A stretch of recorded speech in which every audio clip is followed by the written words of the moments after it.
Okay, so share ko sa inyo to guys, no, kung paano ma-remove or matanggal ang malware or virus sa ating Android phone device. So kung sa inyo guys ay naiinis na kayo sa mga nagpa-pop up na mga ads sa inyong phone or Android phone device, tulad dito sa akin guys, no, merong lumalabas na mga unwanted ads. So sobrang nakainis guys, no, dahil nakakabala siya masyado sa ating Android phone device. So bawat galaw natin ay lumalabas, lalo na kapag naka-data tayo or naka-wifi. So paano ba natin ito guys tatanggalin guys, no?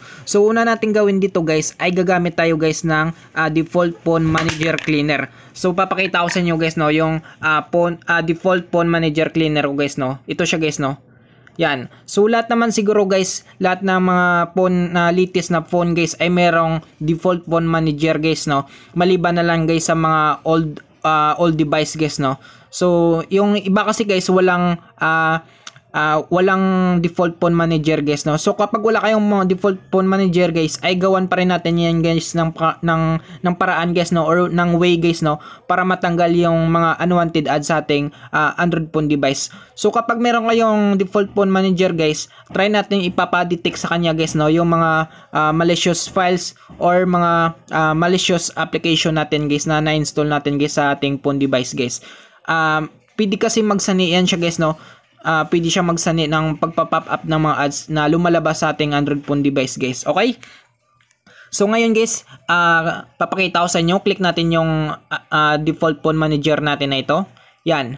So papaliwanag ko muna pala sa inyo guys, no, si default phone manager cleaner guys. Si default phone manager cleaner guys na kung saan ay kaya niyang mag-detect ng mga malicious files at malicious application sa ating phone device, na kung saan maring nagsasani ng pagpa-pop up sa atin ng mga ads sa ating phone device. Okay? So ngayon guys, una natin gagawin dito guys, i-click natin guys yung optimize na ito. Ipapaska natin guys, no, kapag meron siyang ma-detect na mga malicious application guys, no. Yan. So wait lang natin guys, no. Yan. So kung makita nyo guys, ito yung security protection natin. Ito. Yan. So kung makita nyo dito guys, no malicious app found. So wala siyang na-detect guys, no, na malicious application found. Okay. So kapag naka-check yan siya guys, ibig sabihin guys wala siyang na-detect guys. So click natin guys yung done. Click natin yung done. Yan. So ngayon yung sunod natin na gagawin dito guys, gagamitin natin ito guys yung virus scan na ito guys, yung feature ng default phone manager natin guys na feature na ito na virus scan guys, no. So tatry natin guys kung madidetect nila guys yung malicious application or malicious files natin na nagpa-pop up ng mga ads sa ating phone device guys, no. Yan. So try natin guys. So wait lang natin guys, no, maging 100% guys, no. So kaya nyo mag-detect nito guys, no, malicious application, malicious files. Yan, 100% guys, no. Sabi daw dito nila guys, 100% your phone is in a good state. So malicious apps or malicious application not found, malicious files not found. So wala siyang na-detect guys, no. Same sila guys, walang na-detect na apps tsaka files na mga malicious guys, no. So okay siya guys, no, wala siyang na-detect dito guys. So ang gawin natin guys, click natin yung done, kasi kapag meron na-detect dito guys na malicious application or malicious files guys, ay lalabas dito guys, no, yung result dito guys sa default phone manager natin guys. So pwede natin siyang tanggalin guys. Nire-recommend naman siya guys, no, ng virus scan na tatanggalin natin guys kapag oras na meron silang na-detect dito guys. Okay, so kapag wala guys, i-click natin yung done. Gawan pa natin ng paraan yan guys, no. So click natin yung done guys. Tapos back tayo guys. Yan. So kung hindi siya madidetect sa default phone manager cleaner guys, ay mag-proceed tayo guys, no, sa pangalawang steps natin guys kung paano natin tanggalin ang malware or virus sa ating phone device. So punta tayo sa ating phone settings at i-clear natin guys yung mga browser natin. So titignan natin guys kung ano-ano yung mga browser natin sa ating phone device na kung saan ay maring dyan tayo naka-infect ng virus or malware sa ating phone device. Okay? So tandaan lang nyo guys, no, yung mga ginagamit nyong browser or mga default browser nyo na ginagamit, or katulad nito guys, Chrome guys. Halimbawa, ito yung ginagamit natin guys. So try natin i-fix to guys, no, sa settings guys. Gawin natin guys, i-clear data natin yan siya guys. Yan, so punta tayo sa ating phone settings. Yan, so click natin yan siya guys, no. Yan. So pagdating natin dito guys sa phone settings natin guys, hanapin lang natin dito guys no, yung application manager guys or yung app list natin guys. Yan. So kung makita nyo guys, ito yung application management natin guys. So sa ibang phone guys, magkaiba-iba kasi tayo guys, yung iba minsan nakikita sa baba or sa additional settings na ito guys. So sa akin guys, nakalabas na ito guys, app management guys. Yan, or app list guys. So click tayo dyan guys no. Hanapin natin dito guys yung mga browser natin guys na ginagamit guys no, na palagi natin ginagamit kasi pwede dyan nagsasani ng mga nagpa-pop up ng mga ads guys no.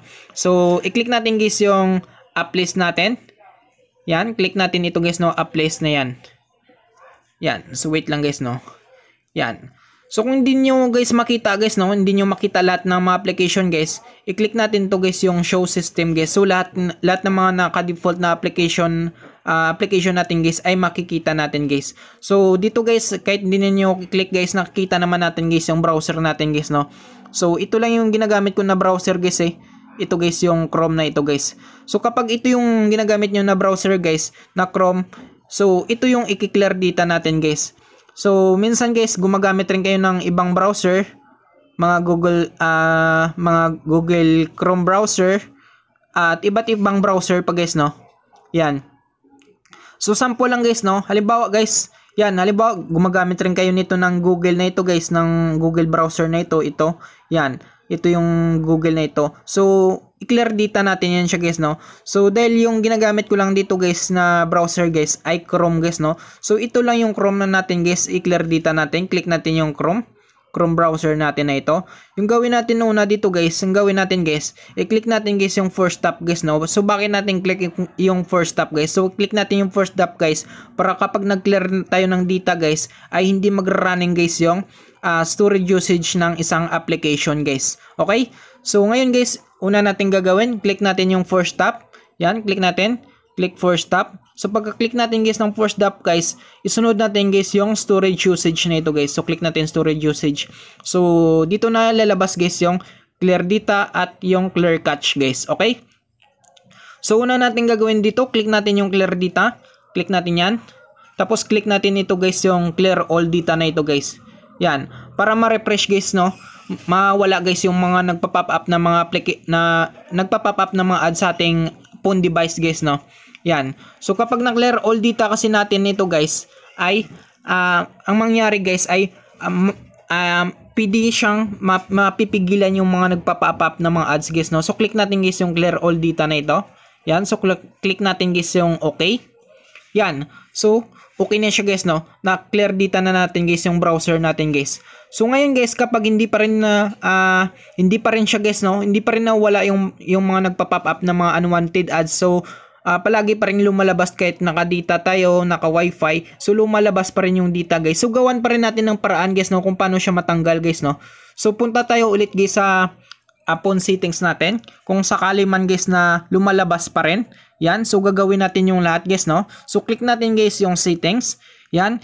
Ang gawin naman natin dito guys, hanapin natin dito guys yung recommendation dito guys. Kasi sa recommendation guys ay pwedeng nagre-recommend yung mga nagpa-pop up na mga ads sa ating phone device guys no. So hanapin natin yung recommendation dito sa phone settings natin. Click natin to. Try natin dito sa phone settings, hanapin natin yung recommendation. Yan. So ito siya guys no. Ito yung sa akin guys no. Get recommendation. So click natin guys yung get recommendation na ito. So click natin yan. So kung makita nyo guys yung get recommendation na ito guys ay naka-on yung sa akin guys no. Kaya lumalabas yung mga nagpa-pop up na mga ads sa aking phone device guys. So sabi nga nila dito guys, receive app and content recommendation and system app such as phone manager. So lumalabas nga guys no kapag naka-on yung recommendation natin guys or get recommendation. So yung gagawin natin dito guys, i-click natin guys yung off na ito guys no para mabawasan yung paglabas ng mga ads guys kung sakaling lumalabas pa rin yung ads sa inyong phone guys no kapag hindi pa rin natin na-fix. So click natin guys yung off na ito. Yan. So na off na yan siya guys no. So mababawasan na yan siya guys yung paglabas ng mga ads guys no. So sunod natin gagawin kapag hindi pa rin natatanggal at lumalabas pa rin guys ay gagawan pa rin natin guys ng way guys no, or paraan guys. So sunod natin gagawin, isunod natin ito guys yung Google na ito. Ito yung Google na ito. Maring dito rin nagpa-pop up guys no. Maring naka-on yung personalization ads natin sa Google natin guys. Kaya nagpa-pop up guys no sa ating notification phone, sa ating phone device guys. So click natin guys yung Google. Yan. So una natin ditong gagawin guys, i-click natin guys no yung manage Google account na ito guys. Ito siya guys no.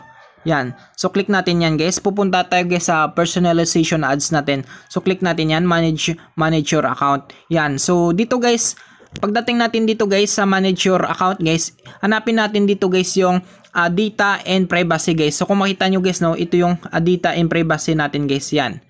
So dito siya guys no. So home siya kanina. I-click lang natin ito guys yung data and privacy na ito guys. So click natin yan. So pagka-click natin yan guys, hanapin lang natin dito guys no, yung personalization natin guys, or personalized ad guys. Yan. So kung makita nyo guys no, ito yung personal ads natin. So dito sabi nga nila dito, you can choose whether the ads you see on Google services and partner site are personalized. So ito siya guys no, may ad center guys, personalized ads on Google guys. So kung makita nyo guys, naka-on siya guys no. So yung gawin natin dito guys, i-off lang natin guys. So click natin yan. So pagka-click natin guys, hintayin lang natin. Naglo-loading siya guys no. Yan. So kung makita nyo guys, naka-on yung personal ads natin guys. Kaya siguro lumalabas yung mga unwanted ads sa ating phone device guys. So yung gawin natin dito guys, ay i-click natin guys yung ito. Yan. Click natin yan. I-click natin guys yung on na ito. Yan. So click natin yan. Yan. Tapos ito yung lalabas guys no. I-off natin guys. Click muna natin yung X na ito. Wait lang guys no. Click natin yung X na yan. Yan, sa pagka-click natin guys, ay ito yung lalabas guys no. Dito sa baba guys, may nakikita kayo dito guys na turn off. So i-click lang nyo guys yung turn off na ito guys. So sa akin guys, example lang to sa akin guys no, hindi ko siya i-click yung turn off guys. Example lang sa akin guys. So sa inyo guys, kapag mayroong lumalabas na mga ads guys, i-click niyo ito guys yung turn off na ito guys. Okay? So kapag na-click na niyo guys yung turn off na yan, X na natin. Yan, so click natin yung X. Labas na tayo guys no. Yan. So halimbawa guys no, meron pa ring lumalabas na mga unwanted ads sa ating phone device guys no. Hindi pa rin siya napipigilan guys no. So yung gawin natin ulit guys, i-click natin guys yung Google Chrome browser natin na ito guys. Kung makita natin ito guys. So i-open natin siya guys no. May gagawin lang tayo sa kanyang settings guys no. Yung gagawin natin guys, i-off natin yung mga ibang feature niya guys about sa ads para ma-block yung mga ads na lumalabas sa ating phone device guys. So open natin yan. Yan. So click natin guys yung accept and continue. Kasi kanina guys na natin to guys no. So click lang natin guys yung yes I am, and na-clear data na natin to guys no. So maring naka-on dito guys yung mga feature niya guys about sa ads guys no. Kaya lumalabas sa ating phone device guys. So yung gagawin natin dito guys, i-click lang natin guys yung tatlong dot na ito. Yan. Click natin yan. Tapos i-click natin guys yung settings sa baba na ito. Yan. Meron lang tayo dito guys no, na mga ads na i-off natin yung mga picture niya. So click natin yan. Yan. So pagdating natin dito guys, scroll natin pababa. I-click natin guys yung site settings. Yan. So pagka-click natin guys ng site settings guys, ay ito yung lumalabas guys no. Yan. So halimbawa guys, ay hindi naka-block yung pop-up ads and redirects nyo guys.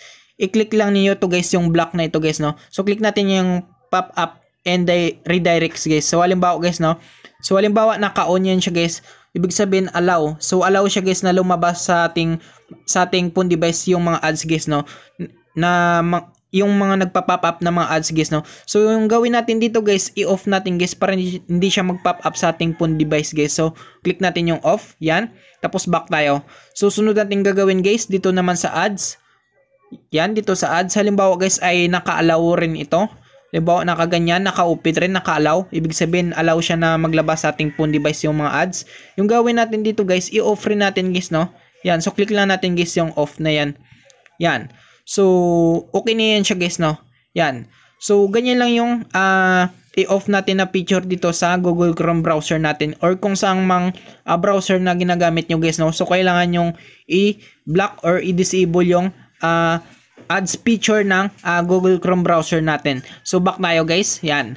So halimbawa guys no, hindi pa rin napipigilan guys no, lumalabas pa rin yung advertising sa ating phone device guys no, or yung mga unwanted ads sa ating phone device guys. Hindi pa rin siya tumitigil guys no. So gagawan pa rin siya natin ng paraan guys no. So gagawin natin ng lahat guys no. So ngayon guys, ituturo ko pa rin sa inyo guys kung paano i-disable yung mga unwanted ads sa ating phone device guys. So ngayon guys, ituturo ko yung last na ito. I-click natin guys yung phone settings na ito. Yung phone settings natin. So click tayo dyan. Yung gagawin naman natin dito guys, about naman ito guys sa network and connection guys no. Dito kaya niyang pigilan yung mga lumalabas na mga ads guys no. So i-click natin guys yung connection and sharing nito. Hanapin lang niyo sa phone settings niyo guys no, yung connection and sharing nito guys, yan. So dito tayo magsi-set up guys no ng DNS natin or yung private DNS natin guys, or yung tinatawag natin guys na domain name system guys. So i-click natin guys yung connection and sharing na yan. At dito hanapin natin guys yung private DNS. So kapag nakita nyo to guys sa baba na ito, private DNS, so naka-off siya. So click natin yan. Maglalagay tayo guys ng private DNS natin guys no, para hindi tayo guys mapasok na mga nagpa-pop up na mga ads guys no. So ang gawin natin dito guys, i-click natin ito guys yung designated private DNS na ito guys. Yan, so click natin yan. So dito guys may ilalagay lang tayo dito guys na private DNS natin guys no. So ilagay lang niyo to guys yung dns.com